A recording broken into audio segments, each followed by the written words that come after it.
This is my yard machine, and we were using it to clear the driveway in the last snowstorm, and something unexpected happened. Fortunately, we were just about done, and if you look across, you can see the two handles here.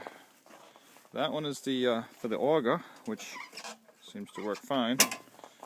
This is the one that engages the wheels. So it's supposed to sit like this, and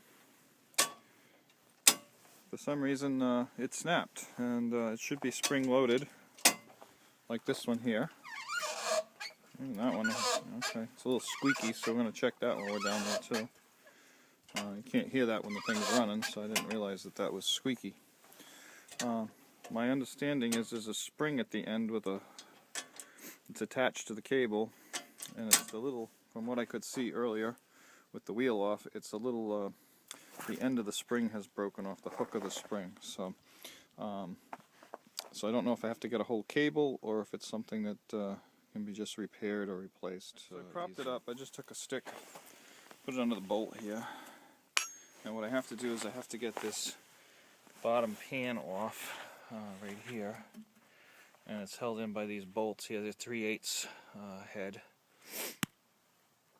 and you can see the model. It helps you a little bit trying to figure out which one you have. That's my model number, etc. Okay, and then the pan goes right underneath. I'm going to take all these bolts off here and get at what's underneath there. So I'm going to take the tire off, and the way you do that is just pulling this pin. This is how you lock it up into two-wheel or one-wheel drive. Just pop that like that, and that comes off, and then the whole tire will wiggle loose. I need two hands, so I gotta put the camera, yeah, I gotta put the camera down, but just wiggles off. Alright, so I just got one more bolt to take out, and I'll see if it falls when I take the bolt out. Oh, there it goes. Okay, those are the bolts. There's 6 of them. Not very long, maybe a ½ inch long. And again, 3/8 drive or head. The pan slips up underneath here. This lip goes underneath here, and this should come off. My hook still hooked on something down there. Still hooked over here on something. Not sure what I'm hooked on. Okay, that side's loose, but this side. Gotta wiggle it a little bit. It's caught on something. Hang on. Alright, so the trick here is you gotta go up higher, because there's a little bit of a groove right in there. Right in there to get that out. Oh, so if you look here, get it to focus, you'll see there's a groove right there that's what that plate has to come out of. So it goes right in that groove, right there, and then there's the matching one down there, on the edge right there. You can see it there better. Focus. Okay, so what's broken is the end of that has come off. There's supposed to be a little finger on the end, and the finger, I think, is right here. You can pick it up. There it is. Get a hold of it. There's that little finger right there, fell off the end. So, if I can get a spring like that, the cable's still okay, but that's a funky looking spring with only one end on the end of it. But that's what's happened. Now, the other cable comes down in here, but I don't know exactly where it goes. It goes forward. This is kind of what it looks like inside. Okay,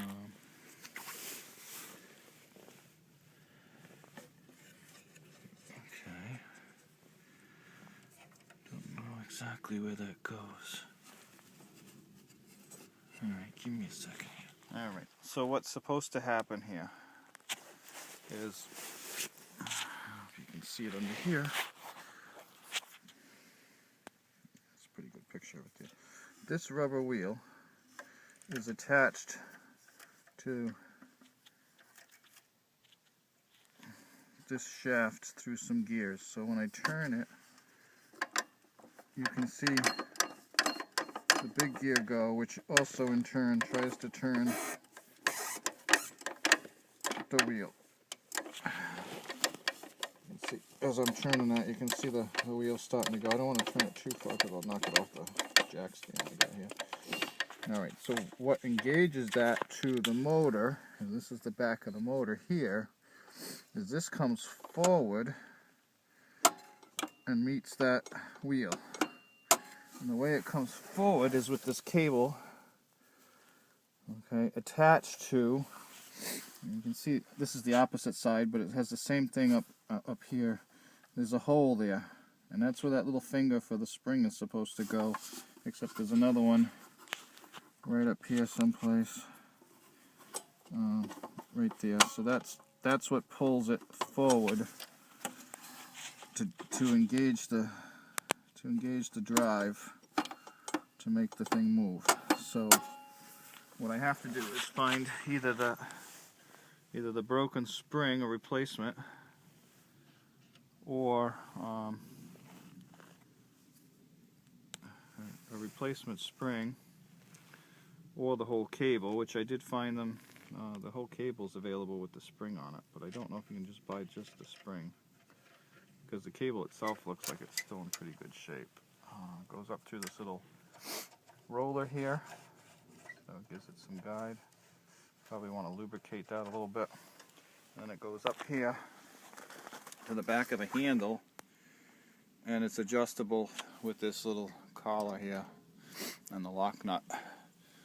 And there is there you go, there's the end. That's how it hooks into that piece up there. So the spring may come off over that whole thing. I'm not sure how they assembled it, but it's pinched down there, so this doesn't come off. It actually spins on the cable like that, so it does have some give to it, some freeway to it. Alright, so the next task is find some parts for this.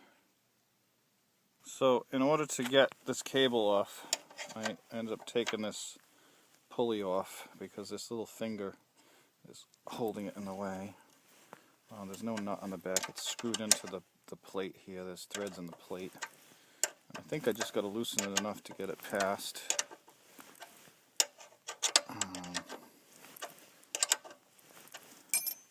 There you go. So there it is, it's off. And I didn't take it out, I just loosened it enough to pull the pulley out of place so I could get the cable off. So now I have one cable in hand, and I need to go find some parts. Alright, so as I've taken this off and the spring is down here, the question was, can I just replace the spring on the end? And the answer is no, because when you bring this down and drop it to the other end, where the handle, this is the handle end, it does not go over this collar here. It's too small. So they must make the cable and then put the pinch, this is what the spring end looks like, they must put the pinch on after the spring is assembled onto the cable. So unless you're going to cut this cable up, there's no way you're going to just change the spring, I don't believe.